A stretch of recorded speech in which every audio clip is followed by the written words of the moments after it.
Hello everyone, how's it going? And welcome to my first look for Wild Rift patch 4.3D. This is going to be the last minor patch for 4.3 cycle before we head into 4.4 in a few weeks time. Yesterday was the patch 4.4 preview, but we don't want to get too ahead of ourselves because this is a pretty big patch. We've got 2 pages in total: item changes, champion changes, adjustments, reworks. There's a lot to go through in this little first look, I should say, for patch 4.3D. You're probably wondering, why am I doing this on a Sunday? It normally comes out on a Monday. Don't worry, the embargo did lift for me on Sunday around 3 p.m.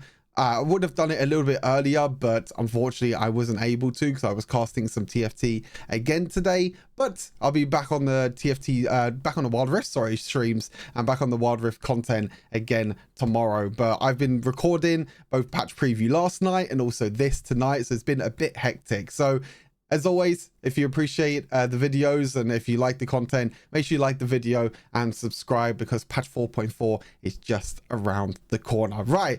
Enough of me talking. Let's head into and let's take a look and see what we're getting in patch 4.3D. Like I said, this is a pretty big patch. We've got 2 pages to go through. This is only page 1 out of 2, which is going to be pretty hype. First one is Ancient Coin. Now, Ancient Coin being buffed is no surprise, really. I think that both Ancient Coin and Spectral Sickle have been a bit under the weather compared to how strong Relic Shield is.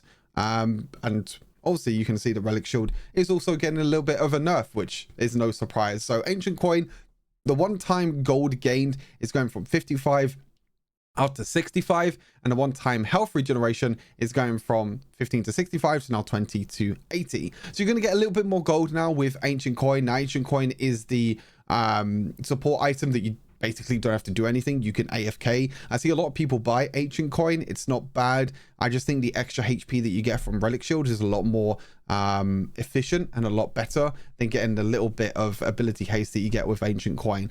Do I think this will change anything? Looking at the Relic Shield nerfs, I don't think this will change much at all. You can just see that it's just the health regeneration is going down for Relic Shield. So I don't think it's going to mean too much. I still think Relic Shield is going to be the best one to go for. Maybe if you don't feel too comfortable with last hitting, or maybe if you don't understand Relic Shield, that you want to try and last hit the melee minions or the cannon minions, maybe you want to go look towards Ancient Coin instead. We'll have to see how that one plays out over time. Duskblade, this is probably the biggest buff in this entire patch. This Duskblade buff is absolutely absurd. You can see the Razor passive, the armor penetration is going up from 15 to 18, but look at the Night Stalker passive now. The base damage is going from 20 to 125 to now 60 to 160. That's like triple the value in terms of the early base damage. You're going from 20 all the way up to 60, and now the slow time is 0.35 seconds instead of 0.25. Now, one big thing to note with Duskblade as well is that you don't need to be invisible. You don't need to be unseen anymore. That was a change that happened a few patches ago. So this is a really, really huge buff for Duskblade, and I think it's going to be really good on a lot of assassins, maybe even some AD carries, something like Caitlyn, Duskblade Caitlyn, maybe with lethality, with something like Collector. Maybe could be pretty good. I know there's a few people out there that want me to try lethality Caitlyn. Maybe I'll give it a try now with this buff to Duskblade. But yeah, that base damage buff on Duskblade is absolutely insane. Am I surprised? Not really, because Duskblade doesn't really get built that much anymore. You know, Ghostblade, Serrated, the anti-shield item as well, that I can't remember the name off the top of my head because I got TFT items in my head right now. But yeah, there's so many other better armor penetration items than Duskblade. And also Duskblade is a bit more expensive as well. But this might change things, and going Duskblade is going to be very, very powerful for a lot of champions. Mercury Treads, it says it's getting buffed. I don't know if this is really a buff or not, because yes, the health is going up by 50, but you're also losing 3% of the reduction of magic damage. Now, defensive items in general are a bit, I guess, kind of not really hit and miss, but it's kind of you get one or the other. I think defensive boots are very strong at the moment, especially if you're against multiple damage sources of multiple champions that had deal 1 damage source. So if you have like multiple champions that deal magic damage, multiple champions that deal physical damage, you're always going to go for these defensive boots. And being able to reduce the damage just by a flat percentage is a lot powerful than I think I think people think. I think this is more of a nerf than a buff, if I'm totally honest with you. I don't think 50 HP means anything. This 3% reduction is actually going to be pretty big. So from 15 down to 12%, which I think it's supposed to be. This is supposed to be an adjustment, I guess. And we'll get into that a bit later on, because I think this is supposed to be an adjustment, and Harmonic Echo is supposed to be a buff. But we'll get into that a little bit later on. But yeah, Mercury Treads, it's still going to be good. Same with Plated Steel Caps as well. These are still going to be powerful, but reducing the percentage just means that you're just going to take that little bit more damage. Magnetron, this tool doesn't get used at all, even though you can now dash to minions. Maximum movement distance can now go up to 550, and the cooldowns will be lowered by 10 seconds. Will this do anything? Probably not at all. I don't think there is any champions that want to go for Magnetron, unless you're playing something like Rakan, Alistar, Leona, and you want to get within range to use your crowd control. That's the only champions I can see use Magnetron. Other than that, I don't think it's going to mean too much. Now, these changes I'm really liking the look of. Now, if you don't know at the moment, in terms of offensive boots, especially attack damage boots, Gluttonous Grease is by far the strongest boots in the entire game. I say this in every single video that I think I've done over the last few days. Gluttonous Grease, first item, very, very powerful. This might change things though and switch things a little bit up, especially, you know, boosts of dynamism. With the cost going down by 100, with the armor pen being increased by 2, this might be pretty nice for some assassins. To be honest, even assassins are starting to go for Gluttonous Greaves. Kha'Zix and Lee Sin and all these type of champions are starting to go Gluttonous Greaves, but maybe they might go back to dynamism, considering that it costs 100 less gold, and also the armor penetration has gone up by 2. Remember that the boost of dynamism also builds off longsword, so if you minus 500 from that, all you need is 900 gold to be able to buy these boots on your first pack, which is pretty nice. Berserker Greaves as well, again, 80 carries. Everyone's building Gluttonous Greaves because you get like 35 AD, which is an absolute absurd amount. So no surprise really that again, Berserker's Greaves is getting buffed. It's going from 15 up to 18. Bit of a weird number, 18. It's not really a whole number, but hey, up to 18. A little bit of a buff there. I'm not too sure how this is going to affect things. I'd really love to get your opinions of this. Obviously, you probably will do the same. You will buy Berserker's Greaves. Do you think that these boot changes, these boot buffs are going to be enough, or do you think it's just going to stay the same for now? I'm very curious. We'll have to see how things go. And then some nerfs as well, which I've briefly mentioned already. Plated Steel Caps, the reduction of physical damage is going down from 12% down to 10%. And Relic Shield, the one-time heal regeneration, is going from 20 to 80 to now 15 to 65. So that little bit of a bigger healing is going down by quite a lot, but the early healing is not going, you know, down by too much. But Relic Shield, I think will still be very powerful. Relic Shield is still the easiest to stack and the quickest to stack as well, if you know how to use Relic Shield. If you actually use your stacks wisely, and if you don't just auto attack any minion that's low on health. If there's a cannon minion in the wave, wait, don't kill the mini minions, kill that cannon minion instead, because you'll get more gold, which will allow you to get to your upgrade quicker, and also that means that you can just push the wave and get lane priority a lot easier, which is going to be very, very nice.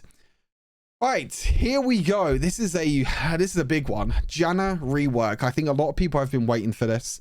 Some people are excited. Some people were kind of nervous, I guess, and kind of worried a little bit. The last 2 times we got reworks was Soraka and Lux, and look how strong they both become after they reworks. And I honestly think Janna is probably going to be the exact same, and I'll explain why now as we're taking a look at this. Now, this doesn't actually tell you the exact changes of what's happening to Janna. Things like the first ability now being able to automatically cast. You don't have to retap the ability anymore. The second ability can now speed up your allies.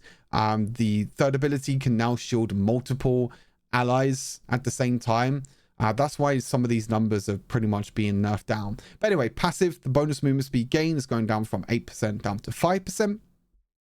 First ability, as I mentioned, first ability, you can now just press the ability and it will automatically cast. It will take a few seconds, but the tornado is a lot quicker now. And you also have double charges. So you have 2 of the charges now. Interestingly enough, the damage is actually getting buffed, which is a little bit interesting, maybe to give her a little bit more lane power. But with double the charges and with how quickly you can stack up now with the Janna tornado, very interesting. Now there is going to be a little bit of skill involved with the tornado. As I mentioned, you're not going to be able to decide when it's recast. It will recast automatically, so you might need a little bit of prediction in terms of enemy movement, etc. So maybe that's why the damage got buffed a little bit. Time it takes for the storm to reach the destination has gone from 1 second down to 0.5. There you go. There's the speed there going up for the tornado. Second ability, this will now grant your allies movement speed as well as slowing down enemy champions. This will spread across multiple enemy champions and multiple allies. You can see that the magic damage has gone down ever so slightly. The same with the ability power. The movement speed has also gone. I don't know why it says movement speed here, because it didn't really grant movement speed before, unless it's talking about the movement speed that Janna gets. I'm not really too sure about that one, but yeah, you basically get movement speed now on the second ability that you can give to allies. The cooldown has actually gone up by quite a lot as well. 1.5 seconds at every single rank, so you're not going to be able to maybe spam this as often during the laning phase, but it's still going to be very powerful. Third ability, Eye of the Storm as well. Again, the reason why this ability is heavily nerfed in terms of shield value is because you can shield multiple allies, including yourself now. You can shield yourself, you can shield allies, you can shield towers, all at the same time. So that's why this has been heavily nerfed, but we'll have to obviously test it out. And the ultimate as well, again, big heavy nerf on the ultimate. The main reason being is that you can now move and use other abilities whilst you're channeling your ultimate, so you don't have to stand still anymore. You're not going to be completely exposed when you use your ultimate. You can just use your ultimate and continue to walk around and use your other abilities like your tornado, like your shield, and everything else. So this looks like a nerf to Janna, but when the rework comes out, I'm sure she's going to be insanely strong, and we're definitely going to be playing her and giving her a try when she gets released. Now, Harmonic Echo, I'm pretty sure this is supposed to be in the buff section, and the Mercury Tread is supposed to be in the adjustments. But anyway, Harmonic Echo getting a really huge buff this patch. Harmonic Echo, you've probably seen in my on my website. Don't build this. You don't build this on any support champion at all. There's so many better items. Luna's Echo, even if you really want to. Ardent Sensor. Starflow Flowing Water as well. Most of the time you just go Ardent Sensor, Starflow Flowing Water, and then you just go into like Death Cap and some defensive items. You just completely skip Harmonic Echo because the value that you get for it is not worth it at all. However, now look at this insane buff. Minus 200 gold. So now it's only 2,700 gold. And the healing amount, the base value as well, remember, is going up by a whopping 60. So now you get an extra 60 healing amount with Harmonic Echo. Now, if you don't know, Harmonic Echo is basically your next healing or shielding effect will give that extra healing. You get that extra bit of healing. So if you shield someone, they get a little bit of healing. If you heal someone, they get a little bit of extra healing. So I think Harmonic Echo now is going to be really powerful. And maybe it might be worth building. We'll have to obviously test it out. Maybe we'll test it out with Janna and see how things work. So I think that interaction is going to be quite interesting. Janna shielding multiple enemy allies and also Harmonic Echo healing at the same time definitely could be very powerful. Now, I did say there is the second page, and here is your second page that we're going to be going through: champion buffs, champion nerfs, and rune buffs, which I'm very excited about. Renekton, I guess Renekton is still on the weak side, even though I think Renekton is quite powerful, and I think his 1v1 potential in the laning phase, especially in the early game, is very powerful. Maybe something to do with his late game. It just seems like they're buffing up the first ability a little bit, giving him a little bit more power. The base damage going up by 10 at every rank. The base health regeneration also going up at every single rank. And the same with the bonus damage, which I'm guessing the bonus damage is the empowered version of Renekton's ability. So giving him a little bit more power with the first ability means he can clear waves easier. He can trade a little bit better, deal a little bit more damage. Maybe it might help him out a little bit. But again, I thought he was already very strong. Xin Zhao, the second ability. Now, obviously, Xin Zhao's second ability is not really your main source of damage. Your second ability is mainly used to try and dash in. And if you land your second ability on someone, it basically doubles the range of your third ability. So them increasing the damage of the second ability actually doesn't really mean anything at all. I don't think it means anything at all. Like, base damage, cool.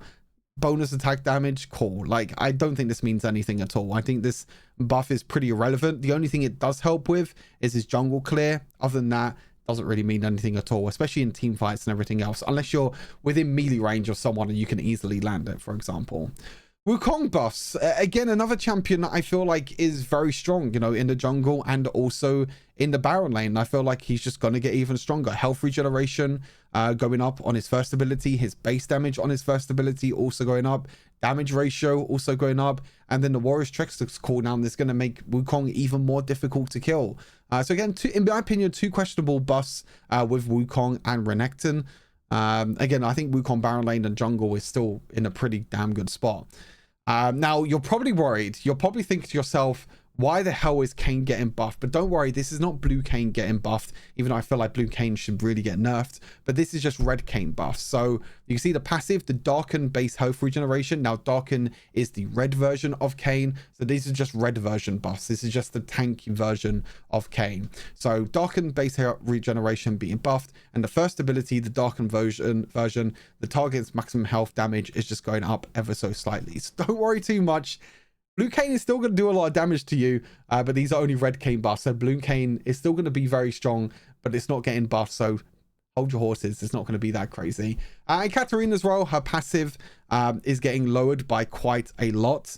I think the one thing about Katarina is that when she gets 1 or 2 kills, she completely goes out of control and she's very, very difficult to deal with. And a big thing in Wild Rift as well is that it's very easy to land her combos. It's very easy to use her passive, especially with her ultimate, because you can move whilst using her ultimate.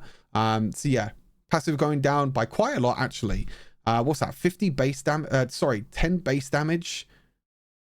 Is that plus? Yeah, plus 12 times your level. So you're losing like 2 damage per level as well, because the way this works is you do the multiply before the add.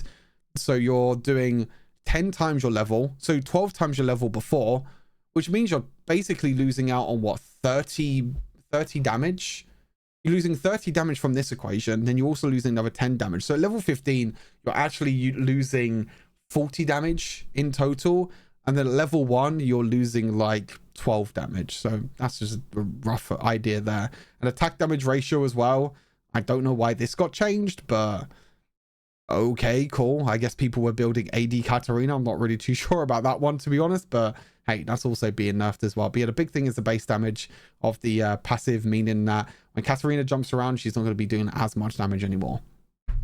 All right, on to the final part of the first look. Runes, buffs. Now, this is all to the domination tree, except for the last one, which is just not really a buff. It's not really anything at all. Now, domination tree has probably been the weakest out of the 4, to be honest with you. Even inspiration is getting a bit of love now. We've got Sweet Tooth, Nimbus Cloak, and also there was something else as well that you can get in the inspiration tree that's pretty powerful that I can't remember the name of off the top of my head. But yeah, there's like a pretty strong 3 rune combo for inspiration. Obviously precision is very powerful, and resolve just gives you so much stats with bone plating and also overgrowth. Domination has been a little bit under the weather. Eyeball Collector, I honestly feel like this should get buffed even more. I think Eyeball Collector is super unreliable. It's really, really difficult to actually get online. You know, it all relies on your takedowns. If you don't get any takedowns, then this rune is completely useless. Completely useless. I don't like this at all. I don't think this is, still don't think Eyeball Collector is going to be any good even afterwards. Your maximum stat goes from 15 to 20 and 30 to 40, but I don't think this means anything. Ingenious Hunter, this is a very unique rune. I guess it's called as this gets buffed, but it's a unique rune, only gets used in very, very rare situations. You're never running this most of the time. Yeah, not that great. Zombie Ward. Now, I think Zombie Ward is already pretty good on supports, especially because you can kill wards very, very quickly. And now they're given the ability power, 2 more ability power per takedown of a ward, which is going to be, I think, really, really powerful. You can get 50 ability power now with Zombie Ward, which I think is incredibly strong. I think this was already good, as I mentioned, on supports, because you can just take sweeping lens, you can take the pink ward early on, the red ward, you can just put that down in your lane bush. Most of the time you'll see that there's going to be multiple wards being put down by junglers, by laners, and everything else. So you're going to get this stacked up very, very quickly, and you can get an easy 50 ability power from zombie ward. And then the hex flash, getting a little bit of a buff. This isn't as powerful as what I thought it would be. But yeah, it's getting a little bit of a buff. You know, channeling time takes a little bit long, takes a little bit shorter, and also you get to flash for a longer distance, basically. That is pretty much everything. My god, that was a lot. I tried to get through it as quick as possible because I've been talking throughout the whole day and I feel like my voice is getting lost. I had costed like 6 games of TFT since like 2 p.m. today, and it's now 10 p.m. so I've been talking for like the past 8 hours consistently, so I think I need to give my voice a rest. But hopefully you enjoyed this little run through anyway. Let me know what you think down below in the comments, and as always, take care of yourselves. I appreciate you all tuning in. See you all in the next Wild Rift video tomorrow. Until then, stay safe. Goodbye.